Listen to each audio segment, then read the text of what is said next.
또 이와 같이 한 레위인도 그것에 이르러 그를 보고 피하여 지나가되 어떤 사마리아인은 여행하는 중 거기 이르러 그를 보고 불쌍히 여겨 가까이 가서 기름과 포도주를 그 상처에 붓고 싸매고 자기 짐승에 태워 주막으로 데리고 가서 돌보아주고 이튿날에 데나리온 둘을 내어 주막 주인에게 주며 가로되 이 사람을 돌보아주라. 부비가 더 들면 내가 돌아올 때에 갚으리라 하였으니 내 의견에는 이 세 사람 중에 누가 강도 만난 자의 이웃이 되겠느냐. 가로되 자비를 베푼 자니이다. 예수께서 이르시되 가서 너도 이와 같이 하라 하시니라. 아멘. 저와 여러분에게 하나님의 기적이 임할 줄 믿습니다. 네, 복록이들 말씀으로 은혜를 나누기 전에 우리 다 같이 한번 하나님 앞에 찬양을 기도를 하십시다. 왜냐하면 여러분이 교회에 오셔서 하나님 앞에 오셨으면 그래도 뭔가 하나님께 드리고 가는 게 있어야 되는데 그게 바로 기도입니다. 하나님 앞에 우리가 기도를 좀 드리면 하나님이 우리의 모든 문제도 해결하고 또 우리에게 축복을 줘요. 그래서 여러분 금년 대통령 뽑는 해이기 때문에 나라의 민족을 위해서도 좀 기도하시고 좋은 지도자를 뽑게달라고 기도하시고 또 우리 교회를 위해서 기도해 주시고 부족한 종을 위해서 늘 기도해 주시면 고맙겠습니다. 우리 다 같이 통성으로 부르짖어 기도하십시다. 복리들 말씀으로 여러분 강도 만난 자의 이웃이라는 제목으로 아니면 선한 이웃이라는 제목으로 은혜를 잠깐 나누겠습니다. 이번 대구 조암산 집회에는 정말 좋은 역사가 많이 일어났습니다. 그 원장 목사님이 거의 시간마다 참석을 하면서 식사를 대접하며 아주 그분이 은혜를 받는 걸 많이 보았는데 이 모든 역사가 바로 여러분이 늘 쉬지 아니하고 기도해 주시는 은혜고 역사인 줄 믿습니다. 오늘 이 시간 저는 여러분과 함께 은혜를 나누겠는데요. 오늘 이 본문 말씀은 한 사람이 예루살렘을 떠나 여리고로 내려가다가 강도를 만나서 몹시 매를 맞고 가진 것을 다 탈취당하고 옷까지 다 빼앗긴 후 피투성이가 되어 죽어가고 있었다고 내용이 그러고 있습니다. 그러면서 이 강도 만난 자에 대한 이웃을 말하면서 네 생각에는 누가 이웃인 것 같느냐라고 물으니까 자비를 베푼 자입니다. 그렇게 말했습니다. 왜냐하면 예수님이 뭐라고 했어요? 가서 너도 이와 같이 하라. 그렇게 말했습니다. 사람이 살아가는데 이 세상에서 가장 중요한 요소 중에 하나가 아니라 제일 첫 번째가 될 겁니다. 인간관계. 휴먼 릴레이션십이 제일 이 세상을 살아가는 데 있어서 가장 1순위입니다. 지식이 아무리 뛰어나고 지혜가 충만하고 천재적인 머리를 가지고 있고 그리고 탁월한 장인 정신으로 기술이 좋아도 인간관계가 나쁘면 그 인생은 결단코 이 사회에서 성공할 수 없어요. 이 때문에 지식이 부족하고 좀 무능하고 정말 좀 못났어도 인간관계가 좋으면 세상 사람들이 다 좋아합니다. 다 좋아합니다. 그렇기 때문에 오늘 우리는 여기에서 정말 좋은 이웃이 된다는 것은 그 사람의 인간관계가 굉장히 좋다는 것을 의미하는 겁니다. 그러므로 오늘 선한 이웃이나 아니면 강도 만난 자에 대한 이웃이 되는 그러한 내용을 저는 여러분에게 제시해 드리려고 합니다. 지금 이 강도 만난 이 사람에게는 절대절명의 도움이 필요한 겁니다. 다른 게 다 필요 없어요. 우선 이 사람에게는 어찌하든지 자기를 어디다 데리고 병원으로 데려가든지 아니면 집으로 데려가서 싸매어서 살려주는 어떤 절대적인 도와줄 사로져 있는 이 사람에게 한참 만에 제사장이 지나갔다고 성경이 기록하고 있어요. 한 사람이 장엄한 의복을 입고 걸어왔는데 이분이 제사장이라 그래서 이 엎드려 있는 이 강도 만난 사람은 이제는 살았구나 라고 생각하고 힘을 다하여 제사장님 나를 좀 도와달라고 애절하게 부르짖었을 것입니다. 그런데 그가 하도 고통스러우니 그 목소리가 그에게 들렸는지 안 들렸는지 모르지만 그러나 제사장은 이 피투성이가 된 사람을 내려다보고 혀를 차면서 몇 마디 교훈을 남기고 지나가 버렸습니다. 절대 도와야 할 사람이 사라져 버렸습니다. 이러한 제사장에게 충격을 받고 그는 절망 가운데 탄식하고 있는데 바로 이어서 레인이라고 하는 사람이 또 한 번 그 앞에 나타났습니다. 그래 그는 사력을 다하여 살려달라고 고함을 질렀습니다. 그러나 레인은 와서 그를 내려다보고는 몇 마디 질문을 하고 의식을 행하고 사라져버리고 말았습니다. 이제는 이 감독한 남자에게는 절대 절망입니다. 두 사람이 지나가면서 자기를 살려주지 않았어요. 오늘 이제 죽을 수밖에 없는 절대 절망이 있는데 모든 인생이 포기하고 죽었구나 라고 있는데 사마리아라는 사람이 그 앞에 지나가다가 멈췄습니다.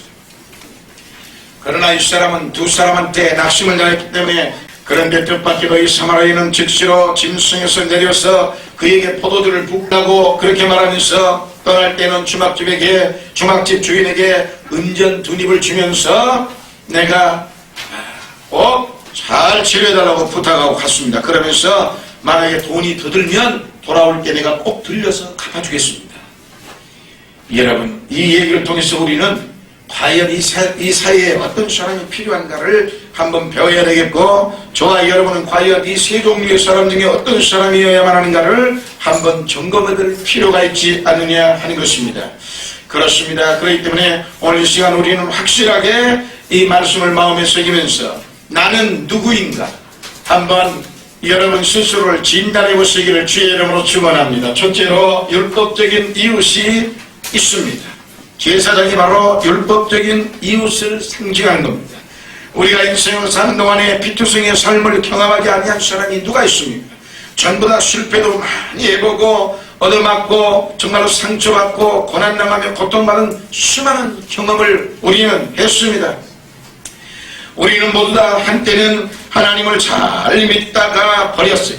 여기서 예루살렘을 버리고, 이 말은 예루살렘은 하나님을 상징하는 겁니다. 하나님을 잘 믿다가 여리고로 내려갔는데, 버리고 내려갔다. 여리고는 어딥니까? 세상을 상징하는 겁니다. 하나님 잘 믿던 사람이 세상으로 내려가면 육신의 정욕과 안목의 정욕과 이승의 자랑 속에 속고 속이며 상처를 입고 상처를 입히면서 살아온 상처 입은 사람, 피 흘린 사람들의 이야기입니다. 이와 같은 상황 속에서 율법적인 이웃이 좋은 이웃이나 선한 이웃이나 강도 만난 자의 이웃이 될 수는 없습니다. 여러분, 율법적인 이웃이란 특징이 있어요. 남의 장점보다 약점을 더 찾는 특징이 있습니다. 법이란 사람의 좋은 점을 찾아내어 축복이 되게 존재하는 것이 아닙니다. 법은 잘못된 점을 지적하여 들추어내어 사람을 괴롭히고 벌을 주기 위해서 있는 것입니다. 그러므로 남의 장점보다 단점을 더 찾는 사람은 율법적인 이웃이 되는 겁니다. 여러분은 지금 어떻게 이웃과 함께 인간관계를 가지고 살고 있습니까? 우리들 세상 사람들의 두세 사람이 이상만 모이게 되면 대다수가 율법적인 이웃임을 알 수 있습니다. 사람들은 남의 일에 대하여 칭찬하기보다 남의 일에 대하여 개입하여 약점을 파헤쳐서 남이 못되게 하는 것을 좋아하는 특징이 있습니다. 율법적인 이웃은 남의 단점만 파헤칠 뿐만 아니라 남을 판단하고 심판하고 자기의 단점은 가리우고 남을 판단하기를 대단히 좋아하는 특징이 있습니다. 우리가 이 말씀에 우리 자신을 비춰볼 때 우리 자신 모두가 율법적인 이웃이 되어 있지는 않는가 한번 스스로 돌아볼 필요가 있습니다. 어느 목사님이 신학교에 강의를 나가게 됐는데 어느 추운 겨울날 아침에 출근해가지고 수토 위에 교수님들이 앉아 있었습니다. 그러니까는 어느 그 늦게 온 이 목사님이 여러분 제 얘기를 좀 들어보십시오. 아무개가 최근에 이러이러한 잘못을 저질렀다고 남의 얘기를 쫙 끌어내니까 있던 교수 목사님들이 귀를 솔깃해가지고 그래서 그 다음 하고 끌어왔는데 한 사람만 슬며시 일어서만 나가드는 겁니다. 그래서 아니 교수님 대관절 내 얘기는 듣지 않냐고 어디를 가는 겁니까? 내가 거짓말하는 것 같습니까?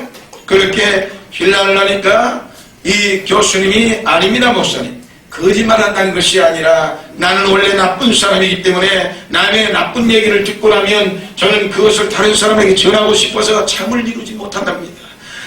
그렇기 때문에 듣고 나면 남에게 전하지 않을 수 없어서 그렇게 되면 나는 목사님에게 배반자가 되고 이간자가 되고 그리고 그 사람을 분하게 만들고 말게 되니까 저는 차라리 안 듣는 게 더 좋습니다. 그래서 저는 듣지 않으려고 나가는 겁니다. 이 말을 들은 이 목사님은 뒤통수를 한 방 뻗어맞은 것처럼 큰 충격을 받았습니다. 그렇구나. 그 이후로 이 목사님은 평생에 남의 말을 하지 않기로 결심을 했다는 것입니다. 그리고 평생 남의 말을 하지 아니하고 율법적인 이웃이 되지 않는 인생을 살았다는 것입니다. 여러분 정말로 멀리 있는 이웃을 돌아볼 것이 아니라 여러분 주위에 가장 당장 가까운 이웃이 누구입니까? 부모와 부부와 형제 아닙니까? 그렇습니다. 정말로 당장 가까운 부부만 생각해봐도 백년해로해자고 해놓고는 수많은 가정이 파괴되는 이유가 서로가 율법적인 이웃이 되어서 서로의 단점만 지적하고 책망만 하고 있기 때문에 가정은 깨어지는 겁니다. 완전한 사람, 완전한 남편, 완전한 부인이란 없는 겁니다. 모두가 인격적인 결함이 다 있는 것입니다. 끊임없는 잔소리로 율법적인 이웃이 되면 살 수가 없어요. 역사상 가장 유명한 잔소리꾼 사람 두 아내가 있는데 그 첫 번째 한 사람이 에이브람 링컨의 마누라입니다. 여러분이 에이브람 링컨의 마누라는 얼마나 잔소리하기로 유명했던지 에이브람 링컨이 변호사로 있을 때 다른 지방으로 변호하러 나가면 그 변호 그게 다 끝날 때까지 쉬는 시간이 몇 주 시간씩 있다는 겁니다. 그런데 그 몇 주 시간이면 충분히 집에 와서 쉬었다 갈 수도 있는데 집에를 절대 안 가요. 그리고는 호텔에 머물러 있습니다. 왜냐? 집에 가면 마누라는 소리 듣기 싫습니다. 가고 싶은 마음이 없습니다. 사람이라는 게 그런 것입니다. 여러분 이렇게 자꾸 잔소리를 해야 되면 포근한 집도 멀어지는 것이고 들어가고 싶은 마음이 없는 것입니다. 남북전쟁이 끝나고 정말 바쁜 업무에서 좀 놓여라서 조금 쉬면 어떨까 하는데 이 잔소리꾼 바가지 마누라가 옆에서 바가지를 계속 긁어가지고 어디로 데려갔습니까? 극장으로 데려가지 않았습니까? 극장으로 데려간 그 극장에서 그는 영원히 가버리고 말았습니다. 부인의 잔소리가 위대한 대통령 한 사람을 충만히 죽게 하는 큰 불행을 겪었던 것입니다. 또 한 사람이 있는데 역사상 유명한 잔소리꾼 러시아의 위대한 문호 톨스토이의 마누라가 바로 그런 사람입니다. 이 톨스토이는 80여세의 큰 세계적인 인물인데도 불구하고 80여세의 나이에 그는 추운 어느 겨울 이름 없는 시골역에서 객사에 죽었습니다. 왜 그러냐고요? 그는 죽는 마당에 유언을 남기기를 이렇게 남겼습니다. 절대로 자기 아내가 내 시신에 손을 대지 못하게 하라. 얼마나 마누라의 잔소리가 징그러웠으면 자신의 80평생 살아온 마누라의 손이 내 시체를 손 못 대게 하느냐고요. 여러분 엄청난 겁니다. 아무튼 잔소리 율법주의자는 사람을 죽이는데 1등 가는 것입니다. 여러분 잔소리하는 건 정말 잘못된 겁니다. 자식들도 어머니의 잔소리가 아버지를 죽게 했다고 이 톨스토이 자식들이 어머니에게 원망을 많이 했습니다. 남자가 굉장히 강한 것 같지요? 부인의 잔소리에 쪽을 못 쓰는 게 남자는 겁니다. 그 기억하세요. 그렇기 때문에 부인들은 남편을 성공시키려면 남편에게 잔소리해서는 안 됩니다. 남편의 모든 뜻을 받들어 섬겨주고 남편의 뜻을 따라주는 것이 좋습니다. 남편이 하는 일마다 부인이 율법주의자가 되어서 자꾸 잔소리를 하고 책망을 하고 흠을 잡아내면 남편은 세상 살 의욕을 다 잃어버리는 거예요. 그리고 모든 걸 포기하고 싶고 아무것도 안 하려고 하는 것입니다. 그리고는 그것이 변명과 이유가 돼가지고 마귀의 유혹으로 넘어가서 먹지 않은 술을 먹게 되고 음란방탕하기 시작하며 정말로 가서 전혀 이상한 짓들을 하기 시작하는 겁니다. 그리고는 집을 뱅뱅 들고 오지 않습니다.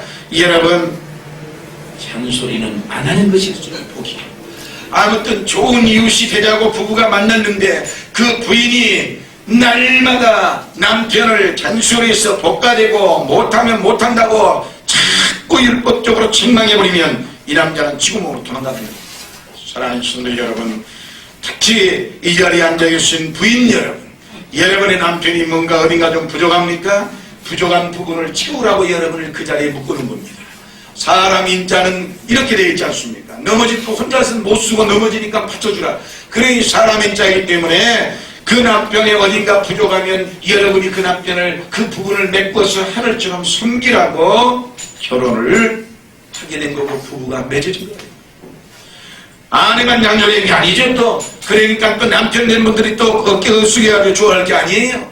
남편들도 잔소리가 많습니다. 근데 아내가 잔소리하는 건 조금 그러려니 하고 여자니까 그렇지만 사내 대장부인 남자가 돼가지고 자꾸 연약한 아내한테 잔소리 많이 해대면 그것 또한 꼴보게 됩니다. 그건 정말 나쁜 겁니다.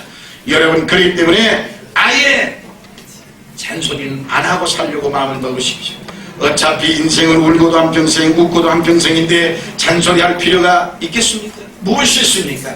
여러분, 인생을 40고개만 넘어가면 잔소리를 안 하게 됩니다. 젊어서 40 미만에 잘잘났다고 틱틱 젊어서 그러지, 인생 40고개만 넘어가면 이제는 지그시 눈을 감고 그래 마누라가 바가지를 긁어도 모른 척하고 살자. 또 나도 내 마누라가 못됐어도 여기에 그냥 잔소리하지 말고 그냥 지그시 눈을 감고 이해하고 살자. 이런 마음으로 여러분 부부가 살아야 서로가 이왕이면 만난 좋은 이웃이 되어서 정말로 하나가 되어 같이 힘을 모아서 여러분 남편이 성공하고, 여러분 남편이 성공하면 누가 성공하는 겁니까? 부인이 성공하는 거예요. 그렇기 때문에 얼마나 좋습니까? 여러분 돈은 없어도 살 수 있지만 잔소리가 심하면 가정은 파괴되는 것입니다. 율법적인 이웃 밑에는 아무도 살 수 없습니다. 심리학자는 사람의 인격은 5살이면 전부 결정된다고 말을 했습니다. 성인의 단점은 절대 고쳐지지 않는 것입니다. 그러므로 부인 여러분, 절대로 남편의 결정을 들추어내지 마십시오. 그리고 남편 여러분도 아내의 단점을 들추지 마십시오. 바른 말 한다고 해서 부인이 고개를 푹 숙이고 있지만 부인이 남편을 향한 사랑은 구만리로 도망갑니다. 여러분, 서로가 멸시하면서 살게 되는 인생만큼 비극적인 일은 없는 겁니다. 어찌하든지 서로가 존경하며 서로가 섬기며 살아도 이 한 번밖에 없는 인생에 정말 잘 살았니 못 살았니 할 판인데, 억울하고 분할 판인데, 여러분 한 번밖에 없는 짧은 생애에 서로가 헐뜯고 서로가 멸시하고 서로가 비난하며 정말 산다면 이보다 더 비극이 어디 있습니까? 하나님 앞에 받은 생명이 이처럼 초라할 수가 없는 것입니다. 한 번뿐인 인생을 서로가 불쌍하게 여기고 서로가 동정하며 서로가 사랑으로 뭉쳐서 하나님께서 예정해 주신 여러분의 인생과 배필로 받아들이고 정말로 어떠한 상황에 있어든지 감사하며 살아가시기를 주의 이름으로 축원합니다. 두 번째, 레인, 의식적인 이웃이 있습니다. 여러분, 레인이란 의식을 집행하는 사람입니다. 성수를 뿌리고 성막을 치며 제단을 가지런히 하고 촛대에 불을 밝히며 진설병을 펼쳐놓는 의식을 행하는 사람이 레인입니다. 이 레인도 역시 좋은 이웃이 되지 못하는 것입니다. 왜냐하면 의식적인 이웃이었기 때문입니다. 오늘날로 말을 바꿔 말하면 네 영혼 아무것도 없고 형식에 치우친 사람이다 이 말입니다. 가문을 생명보다 중요하게 여기고 족보를 자기의 운명보다 귀하게 여기며 학력이나 체면 등을 귀하게 여기는 사람들, 정말 기어 들어가는 집에 살면서 자가용은 정말로 최고급을 타고 다니는 사람들, 이게 다 의식적인 이웃들, 이거 이 사회에 없애야 할 사람들이에요. 이웃에게 아무런 유익이 안 됩니다. 이게 왜 이렇게 한국 실정에서 이런 일이 생겼느냐? 이런 의식적인 폼 잡고 허세 부리며 이 의식적인 이웃들, 남을 절망시키고 좌절시키며 남에게 고통을 주는 주었지 유익을 주지 않습니다. 이와 같은 우리나라 사람들의 정신적인 배경이 어디서 왔느냐고요? 유교가 그렇게 만들었습니다. 여러분, 유교. 어떤 목사님이 어떤 교수님이 있었지요? 유교, 공자가 죽어야 나라가 산다. 100번 맞는 얘기입니다. 1000만 번 맞는 얘기예요. 유교는 인간의 질서를 잡는 종교입니다. 이 유교적인 전통에 휘말려가지고 부모로부터 물려받고 보고자는 것이 그거이기 때문에 어찌하든지 내용보다는 겉만 번지르하기를 좋아합니다. 제가 대만을 2번씩이나 집회를 갔었는데, 대만에 집회 갔다가 한 번에 대만 집회 들어가면 일본 집회 한국으로 돌아오게 되어 있는데, 대만 집회를 가니까 비행기를 타고 내려다보니까 시커매, 왜 그렇게 지저분한지 모르겠어요. 그래 가가지고 집 겉모양은 지저분해. 그래 가가지고 집회를 아주 3개 교회가 연합으로 초청해서 크게 집회를 했는데, 그 다음 마치고 일본으로 갔어요. 근데 그 가기 전에 그분들한테 이 통역하신 분한테, 아니 대만은 뭐 이렇게 거치 그냥 시큼하고 그러면 좀 깔끔하고 그렇게 하면 안 되냐니까. 저렴해도 목사님 속에 들어가 보십시오. 아주 화려합니다. 겉은 저 모양이어도 안에 들어가면 화려하고 다 부자들입니다. 그런데 한국 사람들은 거친 화려하고 속에 들어가면 별것도 없고 텅 비었지요. 이분이 대한민국에서 고등학교까지 자란 화교예요, 화교. 근데 이분이 대전에 자랐다는데 이분이 그렇게 저한테 일침을 넣는 겁니다. 그 일본으로 가보니까 일본은 쾌쾌하고 아주 검소하고 그러니 다 비교가 돼. 우리의 GNP는 아직 선진국 대회를 미치지도 못하면서 소비생활은 선진국 이상으로 화려하고 찬란한 것을 무엇 때문입니까? 겉과 속이 다른 것입니다. 우리들은 실력 있는 사람, 진실한 사람이 인정받는 사이에 풍토를 만들어야 하는 것입니다. 그런데도 불구하고 그러한 사람이 인정받지 못하고 의식적으로 분명히 겉만 화려한 사람이 대우를 받습니다. 여러분, 자가용을 몰고 호텔을 한번 가보십시오. 스타렉스 같은 봉고나 몰고 가면요, 아예 입구에서부터 호루라기를 물고 들어오지도 못하게 저리 가라고, 저리 가라고. 그리고는 쫙 지하실로 빨리 들어가래. 그 1층에다가 대려면은, 급해가지고 잠 대려면은 되지를 못하게 티코 같은 거 몰고 가도 저쪽으로 가라. 그런데 개뿔도 없는 사람이 하다못해 그래, 요즘은 그런 줄도 아무것도 아닌데, 요즘은 그 에쿠스라는 게 나와가지고 에쿠스 정도는 하나 엉터리 같은 사람이 남의 거 빌려서라도 그저 타고만 가면 앞에서부터 대우가 다릅니다. 쫙 문지기부터 시작해서 호텔 벨보이부터 시작해서 문을 여는 것까지 달아요. 아주. 그래가지고는 완전히 각하를 모시듯이. 아이고, 그거 보고 한 번은 이번에 집회 나하고 같이 갔던 그 황영우 목사님인데, 이분이 한 번은 그 일부러 그냥 봉구를 몰고 갔더니 그러더래요. 그래서 당신 누구야? 회장 나오라고 해. 버리장머리 없이 의사 큰 걸 까느냐고, 내가 여기서 된다는데 왜 많이 받냐고 호통을 쳤다는 겁니다. 그러니까 이분이 너무 당황해가지고 말을 안 들으니까 저희들도 우위로부터 상으로부터 욕을 보고 책임을 나가기 때문에 그러니까 데려와 회장 데려와 하고 호통을 쳤더니 이분이 조금 있으니까 지배인이 나오게. 왜 지배인이 나와서 왜 그러십니까? 그러니까 내가 내 차 몰고 와서 여기가 주차장 호텔 주차장이 맞냐 틀리냐? 맞대. 내가 내 차 몰고 와서 호텔 주차장 이 호텔에 일보러 와서 이 호텔에 되면 아무 데나 되는데 왜 당신들이 말이야? 내가 배수다 이 봉구를 몰고 왔다고 나를 무시하는 거예요? 그리고 좋은 차만 이렇게 되는 거예요? 호통을 쳤다는 겁니다. 그랬더니 지배인이 죄송합니다. 또 주의를 주겠습니다. 그러나 저희의 애로사항도 있습니다. 위에서 자꾸 이렇게 보기 흉한 것은 거기다 못 세우라고 아주 강력하게 하는 바람에 저희도 어쩔 수 없는데 정말 괴롭습니다. 그러더래요. 의식주의라는 게 바로 이런 겁니다. 인간을 차별화 만들고 온전히 이완화시키고 정말로 서로의 나와의 관계가 아니라 나와 그것이 관계로 인식을 전락시키는 것입니다. 오늘날 도시의 산업화된 사회에서 인간의 가치는 상품적인 수준으로 전락됐습니다. 그래서 너와 나의 인간관계는 너와 그것의 인간관계로 추락하고 상품으로 가치로 취급됩니다. 형식적인 삶, 알맹이가 없는 삶으로 변질된다는 것입니다. 여러분, 브루너라고 하는 유명한 신학자가 아이엔 다우라는 책을 썼죠. 나와 당신이라는 책을 썼습니다. 거기에서 이와 같은 걸 지적하고 있습니다. 오늘날 인간이 인간의 대우를 하지 아니하고 인간을 상품화 취급해버리는데 이 세상에 절망이 왔다고 그분은 거기에서 강렬하게 저에게서 썼습니다. 사랑하는 성도 여러분, 오늘날 이와 같이 이런 풍조가 많다 보니까 결혼을 해도 마찬가지예요. 가정마다 다 문제가 있어가지고 결혼은 있어도 대화는 없는 가정들이 수없이 많고 대화가 끊어진 가정 때문에 호소하는 부인들의 눈물이 수도 없으며 대화의 단절은 죽음과 같은 상마감을 가져온다는 사실을 그런 걸 끌어안고 그대로 그냥 운명이려냐고 사는 가정들이 얼마나 많습니까? 몸은 있어도 마음은 없고 가정은 있어도 애정이 없는 이러한 삶이 얼마나 많습니까? 오늘 인생은 일방통행인 것입니다. 두 번 오지 않는 것입니다. 아무리 바쁘게 돈을 많이 모으고 지위를 높여 놓아도 그것 때문에 남편을 잃거나 아내를 잃거나 혹은 자녀를 잃는다면 우리 인생에 참된 가치는 없는 것입니다.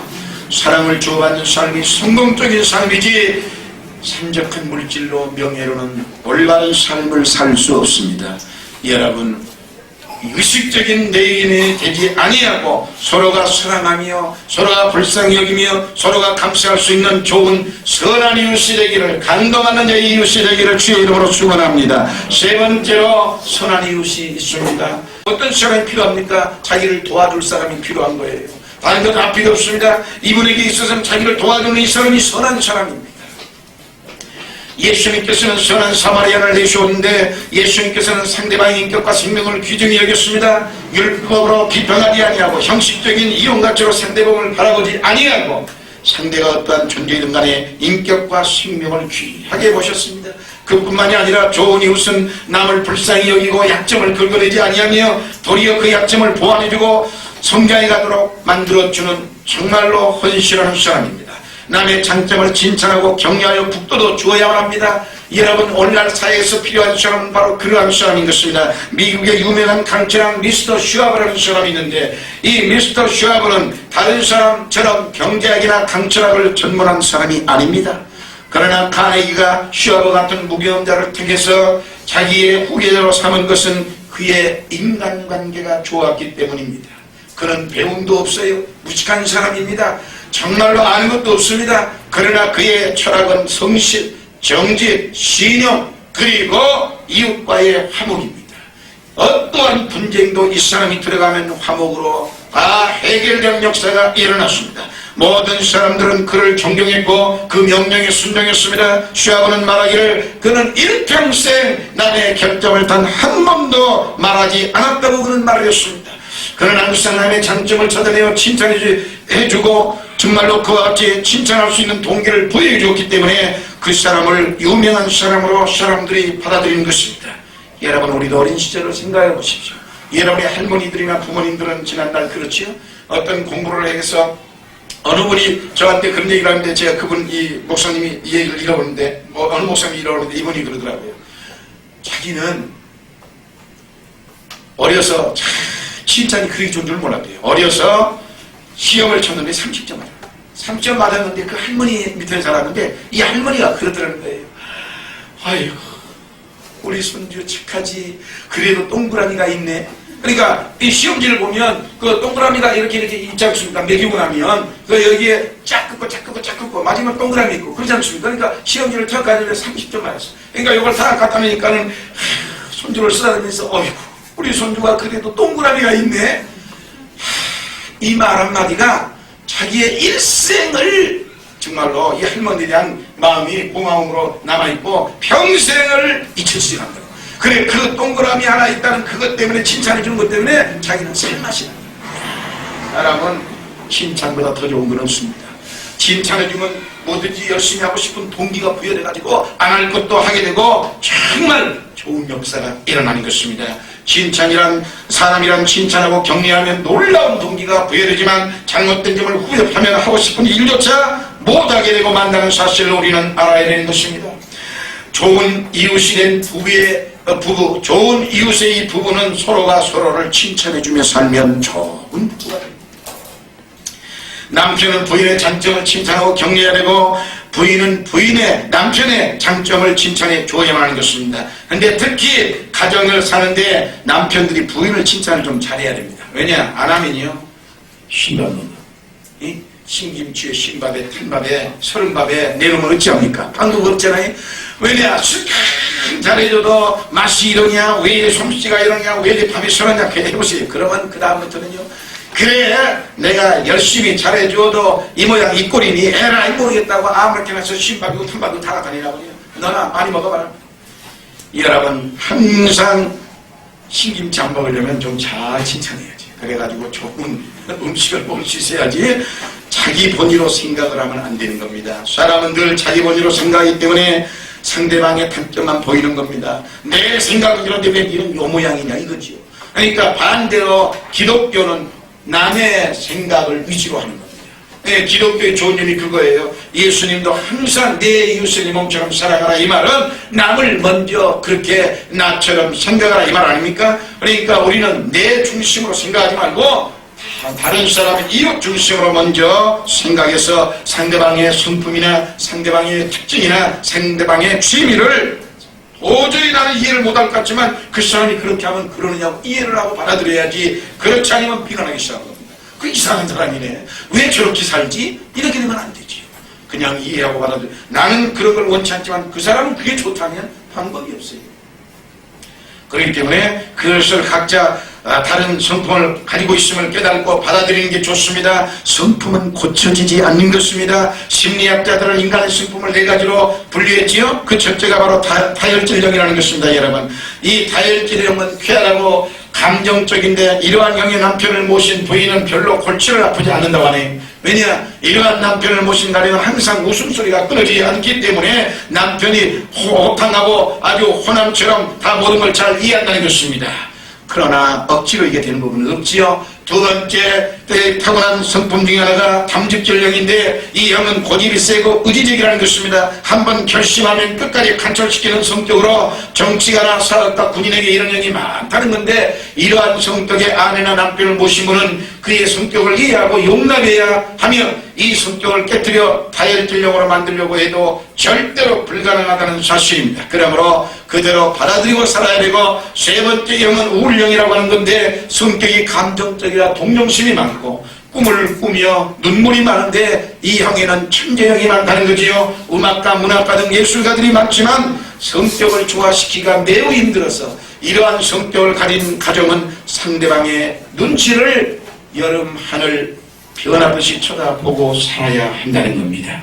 네 번째가 점액질형이라는 이 형이 있는데 이 형은 냉담하고 의지적이라는 것이죠. 무엇이든지 깊이 생각하고 사례를 따라서 말하며 인정이나 애정이나 동정은 절대 용납되지 아니한다는데, 여러분 이와 같은 여러 가지의 형태의 성격은 태어날 때부터 가지고 태어났기 때문에 아내나 남편이 변화시키려고 해도 불가능합니다.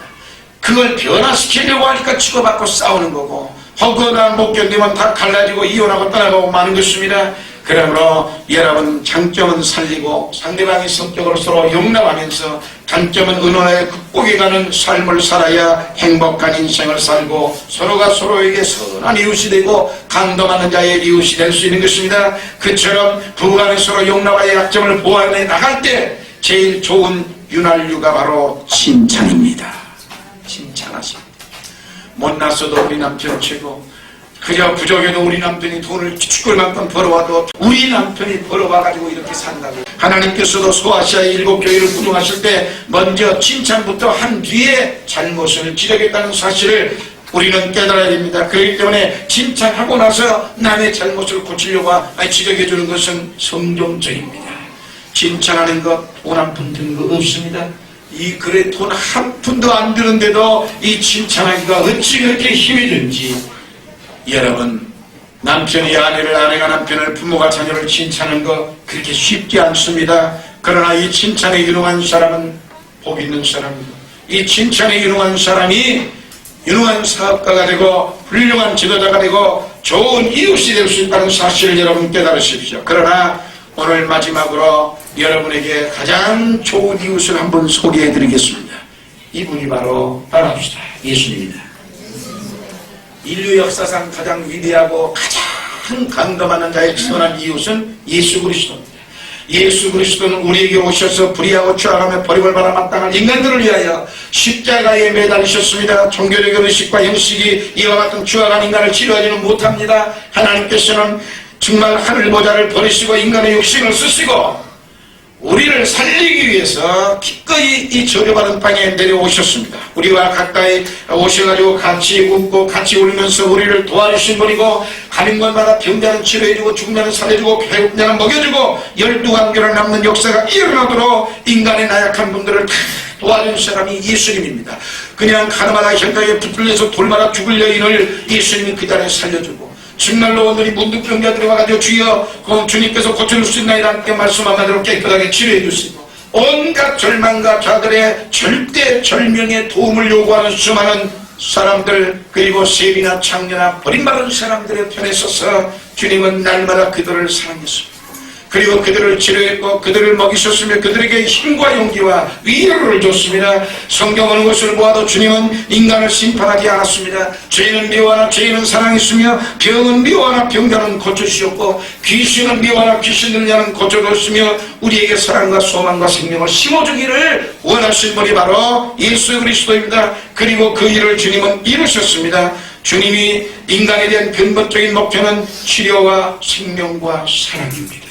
그래서 주님은 우리의 죄를 대신 열머리시고 저주와 질병과 죽음을 한 몸에 끌어안아 십자가 위에 두 손과 두 발에 못 박혀 머리에 가시관을 써 온몸에 피를 흘리고 옆구리에 창을 찔려 물과 피를 다 쏟았습니다. 성경에 이 모습을 이렇게 말하고 있습니다. 그가 찔림은 우리의 허물을 인하며 그가 상함은 우리의 죄악을 인함이라. 그가 징계를 받음으로 우리가 평화를 누리고 그가 채찍에 맞음으로 우리가 나음을 입었도다. 이사야 53장 5절에서 말씀하고 있습니다. 사랑하는 성도 여러분, 우리를 있는 그대로 받아주시고 못난 그대로 받아주시고 불구하고 그러함에도 불구하고의 사랑이라고 하지 않습니까? 예수님의 사랑은 그러함에도 불구하고의 사랑이에요. 죄인임에도 불구하고 못났음에도 불구하고 병자임에도 불구하고 귀신 들렸음에도 불구하고 연약함에도 불구하고 우리를 말없이 사랑해 주시고 받아주시는 예수.